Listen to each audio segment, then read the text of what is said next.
الحمد لله على إحسانه والشكر له على تفضله وامتنانه ولا إله إلا الله تعظيما لشأنه وصلى الله وسلم وبارك على رسوله وإخوانه ودي ኢትዮጵያውያን የአላህ ሰላም ረድኤት እዝነት ሁላችን ላይ ይስፈን።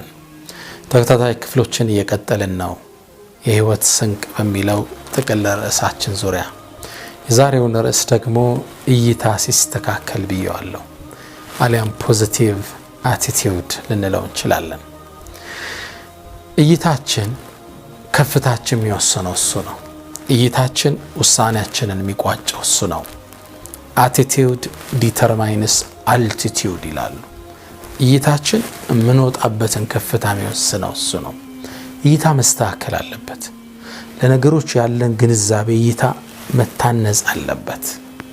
ይህን ለማስረዳት በቅርቡ የገጠመን አንድ ታሪክ ልጠቁማችሁ። አንድ ትልቅ ፕሮፌሰር ኡስታዝ ከአንድ ተወዳጅ ተማሪው ጋር ግቢ ውስጥ ወክ ያደርጋሉ። ይህም ወክ ስላልበቃቸው ከዩኒቨርሲቲው ጀርባ ወዳሉ መንደሮች እንደገና ለመንቀሳቀስ ወሰኑ። ወሬዎችን እየተጨዋወቱ ስለ ህይወት መንገድ ቀጠሉ። ትንሽም እንደተጓዙ መንገድ ላይ ልብሶቹን አውላልቆ ቦጫማውን አውልቆ ስራ የሚሰራ የቀን ሰራተኛን ተመለከቱ። ከዛም ወጣቱ ለመምህሩ ምን አለው? ተመልከታለው፣ ይህን ጫማውን ነው ሰርቀዋል። ይህን ሰው ሰርቀውና ስራ ጨርሶ ዞር ሲል ጫማውን ሲጠፋው እንዴት እንደሚሆን ትመለከተዋለህ፣ እንስቃለን አለው። ይህን ሲለው መምህሩ ይህን ወጣት ህይወት ሜዳ ላይ ማስተማር የሚችልበት ጥሩ አጋጣሚ ስላገኘ ስናች ቶሎ ለቀም ማረጋትና እንዲህ ብንገለብጠው ሳለው እይታውን እየገለበጠለት ነው።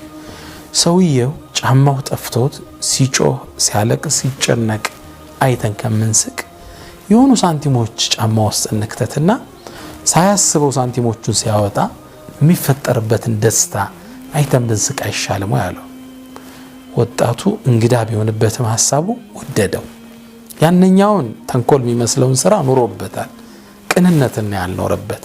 ለሞክረው አለ። እይታው እየተስተካከለ ነው።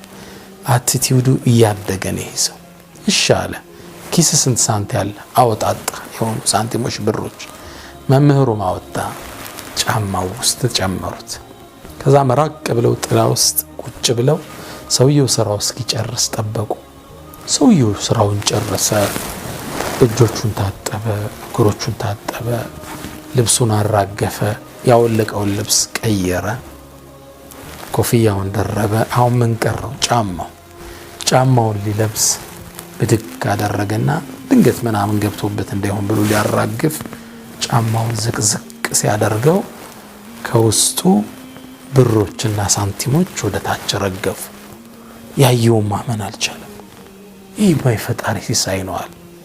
ይህ ሰው ይሆን? ወደ ቀኝ ተመለከተ፣ ወደ ግራም አስተዋለ። ይህ ሰው ድራሽ የለም፣ ባዶ ቦታ ነው። ይህ ማይፈጣሪ ያመጣል ሲሳይ ነው አለ። ደስታ በአንድ ፊቱን ወረረው፣ ሐሴት ተላበሰው፣ ፊቱ ሁሉ ጥርስ ሆነ። ያቺ ታማ የተኛችው ሚስቱ መድኃኒት አጣ ትዝ አለችው። እነዛ ልጆቹ ስጋ ነገር በልተው ሲቦርቁ አይነ ህሊናው ላይ ታየው። በዚህ ደስታ ውስጥ እንዳለ ብሮቹን ሰብስቦ ጫማውን አጥልቆ ወደ ቤቱ ግለሰብ አቀና። መምህሩና ተማሪው ከርቀት ይህን ክስተት ይመለከታሉ። ወጣቱ ባየው ነገር ተገረመ። ሰው በትንሽ ነገር እንዲህ ሐሴት ውስጥ ይገባል? የሰው ደስታ ለካ ያስደስታል። እሱም በሐሴት ማልቀስ ጀመረ። ከዛ መምህሩ ስሜት ውስጥ እንደገባ ዞራልና አየህ እንዲህ አለው፣ ጫማውን ሰርቀ ነው ሲጨነቅ ሲያለቅስ ማየት ይሻላል እንዲህ በሐሴት ተሞልቶ ሲስቅ ሲፈነድቅ የቱ ይበልጣል? ወጣቱም ለፕሮፌሰሩ ምን አለው? በህይወቴ እስካሁን ዩኒቨርሲቲ ውስጥ ካስተማርከኝ በላይ ትልቁን ትምህርት ያስተማርከኝ ይሄ ነው። ከዚህ በኋላ ለራሴ ቃል የምገባው ለሰው ልጆች ደስታን ለመፍጠር ከሚጥሩት ሰው ሆናለሁ፣ ሁሌም ለሰው ሆናለሁ እኖራለሁ ብሎ ሄደ። መምህሩ ይህን አስተምሮት ተለያዩ። የወጣት የህይወት ተልእኮውን ከዚህ ክስተት ቀረጸ። ዓላማው ለህዝብ መኖር፣ ለሰው ልጆች ደስታ መኖር ዓለም ውስጥ አሁን ከሚታወቁ በጎ አድራጎት ድርጅቶች ታዋቂው ድርጅት ይህ ወጣት ያለ ያቋቋመው ድርጅት ነው። አቲቲዩድ መስተካከል አለበት። እይታችን እንደ አዲስ መቃኘት አለበት። እይታችን ለሰው ልጆች መልካምን በማሰብ ለሌሎች ደግም በማሰብ መቃኘት መቻል አለበት። ያኔ ነው እኛ የምንለወጠው፣ ቤተሰብ የሚለወጠው፣ አገር የምትለወጠው። በሰዎች ደስታ ለመደሰት ስንጥር እንጂ በሰዎች መጎዳት በሰዎች መሰበር ለመደሰት ስንጥር ያኔ ወድቀናል ማለት ነው። አንዱን ረግጭለፍ የሚል እይታ እስካለ ድረስ አገር አትለወጥም። አንዱ ያንዱን ታሪክ ያንቋሸሸ አገር ፈቀቅ ማለት አትችልም። እይታችን መስተካከል አለበት።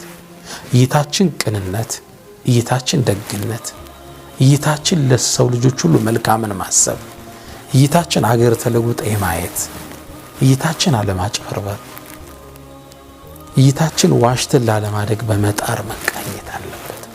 ያኔ አገር ትለወጣለች። ያኔ እኛ ለስኬት እንበቃለን። ያኔ የምንበላው ምግብ ደስታን ይቸረናል። በጥሩ እይታ በደግነት የተገኘ ሲሳይ ከሱ በላይ ጣፋጭ ምግብ የለም። ንጹህ አእምሮ፣ ንጹህ ጭንቅላት ምቹ ትራስ ነው ሲባል አልሰማም? ትልቁ ምቹ ትራስ ማለት ንጹህ አእምሮ ነው። ሰውን ሳትበድል ለሰዎች መልካም ያሰብክ በደግነት ኖረ በደግነት ያመሸህበት ቀን አእምሮ ንጹህ፣ ልቦና ንጹህ፣ እሱ ነው ምቹ ትራስ ማለት። እይታችን ይስተካከል። አቲቲዩድ ዲተርማይንስ አልቲቲዩድ። እይታ የምንወጣበትን ከፍታ የሚወስነው እሱ ነው። የአገር እድገትን የሚወስነው እሱ ነው። ደስታን የሚወስነው እይታችን ነው። እይታችን እናስተካክል፣ እኛም አገርም ለስኬት ትበቃለችና። ሁላችሁን ወዳችኋለሁ። ሰለላሁ ዐለይሂ ወሰለም ወባረከ አለ ነቢና መሐመድ። ሰላም አለይኩም ወራህመቱላሂ ተዓላ ወበረካቱ።